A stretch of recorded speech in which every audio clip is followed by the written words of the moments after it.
এটা খুবই রহস্যজনক মনে হচ্ছে আমাদের কাছে, একসাথে এরকম 4 ভাই একসাথে মারা যাওয়া। তাদের 4 জনই গাড়ি চালাচ্ছিলেন, হঠাৎ করে মানে এরা এক ভাই গাড়ি চালাচ্ছিল আর 3 জন কিন্তু বসেছিল, কিন্তু 4 জনই কিন্তু ওখানে বাজার করতে গেছিল ভাইয়া। আর ওনারা কিন্তু এইভাবে কিন্তু মৃত্যুর রহস্যজনক মৃত্যুটা আসলে এইভাবে মানে কেন হয়েছে, কিভাবে হয়েছে, কিসের থেকে কি হয়েছে আমরা এখনো পর্যন্ত রিপোর্ট পাই না, কিন্তু আমরা মানে যোগাযোগ করতেছি আমাদের।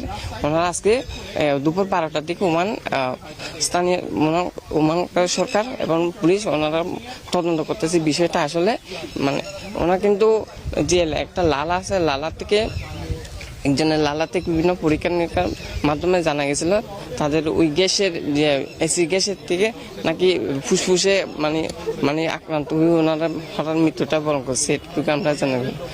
তাদের সাথে আমাদের জানা মতে তাদের সাথে এরকম দেশেও কোনো শত্রুতা নাই বা বিদেশেও এরকম কোনো শত্রুতা নাই। আমি যেহেতু ওখানে ছিলাম, আমার পার্শ্ববর্তী ছিল তারা, আমি মাঝে মধ্যে দুধের দোকানে যাইতাম। ওরা 2 ভাইয়ে একটা গাড়ির কার ওয়াশ ছিল, ওই কার ওয়াশ চালাইতো এবং একজনে হলসুইক নামে একটা জায়গায় চাকরি করতো, একটা বাগানে মুরগির ফার্ম এরকম করতো, আরেকজনে ওমানের নিজওয়া নামক স্থানে চাকরি করতো। আমি দীর্ঘ 4-5 বছর ছিলাম, আমি কখনো শুনি নাই তাদের সাথে কারো ব্যক্তিগত সমস্যা বা ব্যবসা নিয়ে সমস্যা এরকম কখনো শুনি নাই। আসলে এটা খুবই রহস্যজনক মনে হচ্ছে আমাদের কাছে, একসাথে এরকম 4 ভাই একসাথে মারা যাওয়া। এটা আমরা কিছুতেই কোনো কিছু ধারণা করে আসলে পারতেছি না কি থেকে কি হলো।